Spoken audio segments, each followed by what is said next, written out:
Hello बच्चों, how are you all. Welcome on my YouTube channel the learning path. तो बच्चों, आज की क्लास होगी सीबीएसई 10th क्लास स्टूडेंट्स के लिए। हमारा चैप्टर 8th चल रहा था, इंट्रोडक्शन ऑफ ट्रिग्नोमेट्री, और हम एक्सरसाइज 8.2 सॉल्व कर रहे थे। लास्ट क्लास में हमने इसके 2 क्वेश्चन सॉल्व कर लिए थे। आज हम करेंगे इसका क्वेश्चन नंबर 3, जो कि है if tan a + b = √3 and tan a - b = 1/√3। जो a + b है, a + b है, ये 0 से ग्रेटर है और इक्वल टू और लेस देन 90 डिग्री है। a is greater than b, find the value of A B. तो हमने a और b की वैल्यू फाइंड करनी है। तो कैसे करेंगे? तो बच्चों, इसमें हम देखेंगे कि tan √3, जब मैंने लास्ट क्लास में ट्रिग्नोमेट्रिक टेबल कराया था, उसमें से हम देखेंगे कि tan √3 के इक्वल किस डिग्री पर होता है। तो tan √3 पर 60 डिग्री के इक्वल होता है। तो इसे लिखेंगे tan a + b। तो √3 को tan 60 डिग्री में चेंज करेंगे। √3 वैल्यू कब आती है? जब tan 60 डिग्री होता है, क्योंकि यहाँ tan a + b है। ठीक है, तो tan से tan कैंसिल हो जाएगा और a + b आ जाएगा 60 डिग्री। इसे इक्वेशन फर्स्ट लिखेंगे। अब ऐसे ही tan a - b, तो tan 1/√3 किस डिग्री पर होता है? 30 डिग्री पर। तो इसे लिखेंगे tan 30 डिग्री। इससे हमने tan 30 डिग्री में चेंज कर लिया और a - b आ गया हमारा 30 डिग्री। इसे लिखेंगे equation 2। On adding equation 1 and 2, अगर हम इक्वेशन 1 और 2 को ऐड करते हैं, then we get a + b = 60, a - b = 30। तो b से b कैंसिल हो जाएगा, प्लस का है माइनस का है, 2a = 90 डिग्री आ जाएगा और a की वैल्यू 90/2 = 45 आ जाएगी। a की वैल्यू है 45। तो इसे किसी भी इक्वेशन में पुट करके हम b की वैल्यू फाइंड आउट कर सकते हैं। तो put in equation first. Equation first क्या है? a + b = 60 degree. a की वैल्यू है 45 plus b = 60। b = 60 - 45, b = 15 degree आ जाएगा। a की वैल्यू है 45 और b की वैल्यू है 15 डिग्री। तो यही हमने फाइंड आउट करना था, a और b की value. a = 45, b = 15 degree. Now a is greater than b? Yes, a is greater than b. तो ये था हमारा क्वेश्चन नंबर 3। तो बच्चों, इसके लिए आपको ट्रिग्नोमेट्रिक टेबल जो है लर्न करना पड़ेगा। इस एक्सरसाइज के लिए मैंने लास्ट क्लास में भी यही बोला था और आपको टेबल बनाना भी सिखाया था। तो नेक्स्ट क्वेश्चन है क्वेश्चन नंबर 4। क्वेश्चन नंबर 4 है ट्रू फॉल्स। ओके, जस्टिफाई करना है आंसर को और हमें स्टेटमेंट्स को ट्रू और फॉल्स करना है। फर्स्ट स्टेटमेंट है sin a + b = sin a + sin b। Okay, लिख लेते हैं इसको। sin a + b = sin a + sin b। ठीक है, तो इसे करने के लिए हम a और b को लेट कर लेते हैं। Let a = 60 degree and b = 30 degree. अगर a, क्योंकि ट्रिग्नोमेट्रिक टेबल में 60 डिग्री और 30 डिग्री की वैल्यू होती है, तो साइन ए प्लस बी की जगह पर लिखेंगे sine 60 degree plus 30 degree equal to sine A है 60 डिग्री प्लस साइन बी है 30 डिग्री। ये कितना बन गया, sine 90 degree equal to sine 60 degree plus sine 30 degree. अब हम इसमें वैल्यूज़ पुट करेंगे। तो साइन 90 डिग्री 1 होता है, ट्रिग्नोमेट्रिक टेबल में साइन 90 डिग्री 1 होता है, और साइन 60 डिग्री कितना होता है, √3/2, और साइन 30 डिग्री 1/2। तो 1 इज इक्वल टू, ये कितना बन गया, √3 + 1/2, 2 एलसीएम। तो क्या ये इक्वल आ रहे हैं? क्वेश्चन में हमें गिवन है कि sine A plus B equal to sine A plus sine B. तो हमने इनको सॉल्व किया है साइन की वैल्यूज़ लेट करके, ए और बी की वैल्यूज़ लेट करके हमने इसे सॉल्व किया है। तो क्या ये इक्वल है? नहीं, ये इक्वल नहीं है। सो ये स्टेटमेंट फॉल्स है। ओके, देन इसका सेकंड पार्ट है the value of sine theta increases as theta increases. Okay, इसका क्या मतलब हुआ, द वैल्यू ऑफ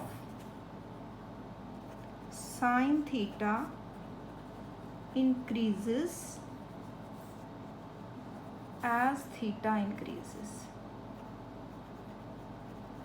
बच्चों थीटा क्या होता है? थीटा जो ट्रिग्नोमेट्रिक टेबल में जो डिग्रीज गिवन होती हैं, 0 डिग्री, 30 डिग्री, 45 डिग्री, 60 डिग्री, वो थीटा की वैल्यूज़ होती हैं।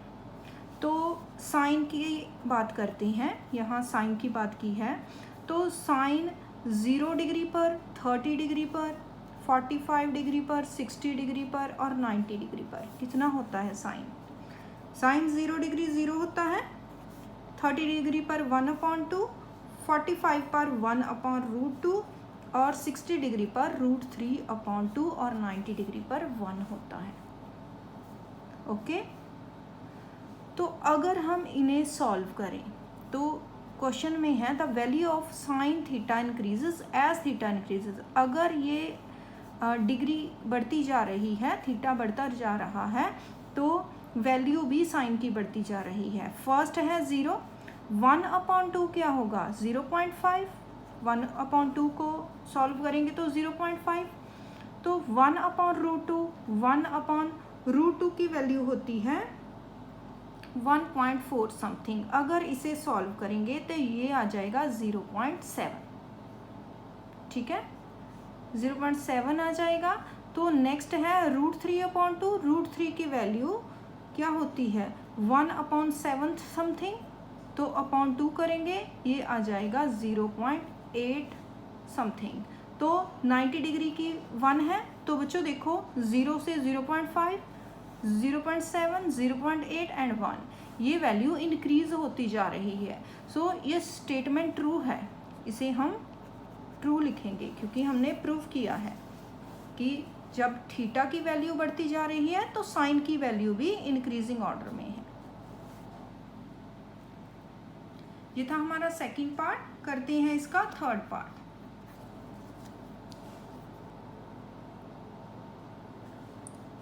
थर्ड पार्ट है the value of cos theta increases as theta increases. Okay, the value of theta increases as theta cos theta, sorry यहाँ cos theta है, the value of cos theta increases as theta increases। तो बच्चों cos theta की value क्या होती है, cos theta की value sign का रिवर्स होती है। तो 0 degree, 30 degree, 45 degree, 60 degree, 90 degree, cause की वैल्यू क्या होगी? अगर ये कॉज की वैल्यू साइन का रिवर्स होती है तो ये क्या आएगी, 0 पर 1, तो 30 पर √3/2, 1/√2 1/2 और 0 रिवर्स होती है साइन से। तो ये क्या इंक्रीज करेगी, हमने अभी यहाँ पर प्रूफ किया। अगर हम इसे सॉल्व करते हैं ये 1 हो जाएगा, ये 0.8 हो जाएगा, 0.7, 0.5 एंड 0 हो जाएगा। तो क्या ये इंक्रीज होती जा रही है? नहीं, ये डिक्रीज होती जा रही है। तो ये स्टेटमेंट फॉल्स है, इसे हम फॉल्स लिखेंगे। ओके, नेक्स्ट इसका फोर्थ पार्ट करते हैं।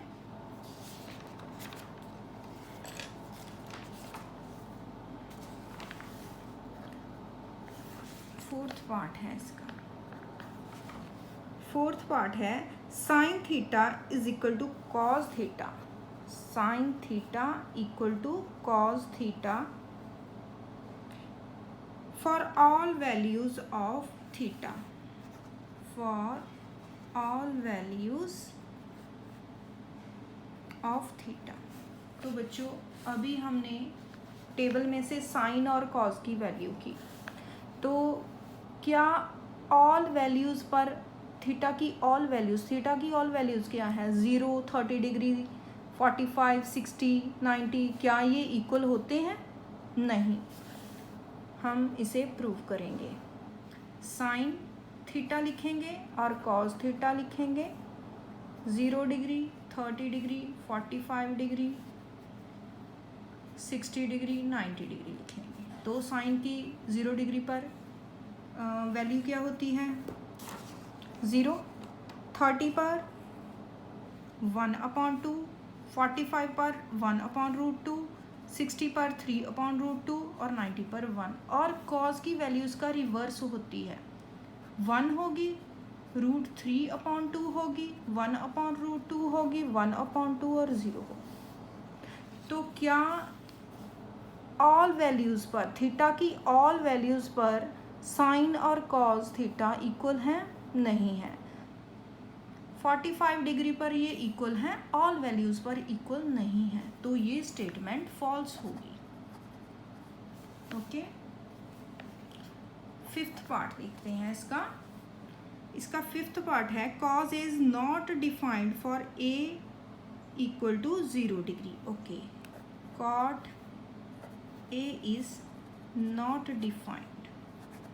तो बच्चों हमने जो ट्रिग्नोमेट्रिक टेबल किया था तो उसमें कुछ नॉट डिफाइंड वैल्यूज़ थी जिसे कि हम इन्फिनिटी से डिनोट करते थे, इन्फिनिटी से। तो क्या कॉट ए 0 डिग्री पर इनफाइनाइट होगा? कॉट ए किसके इक्वल होता है बेटा? कॉट ए tan का रेसिप्रोकल होता है, tan साइन अपॉन कॉस होता है, और उसको रेसिप्रोकल करेंगे। देखो कॉट किसका रेसिप्रोकल होता है? 1/tan होता है। तो tan की वैल्यू हम कैसे निकालते हैं? साइन अपॉन कॉस करके, 1/sin अपॉन कॉस।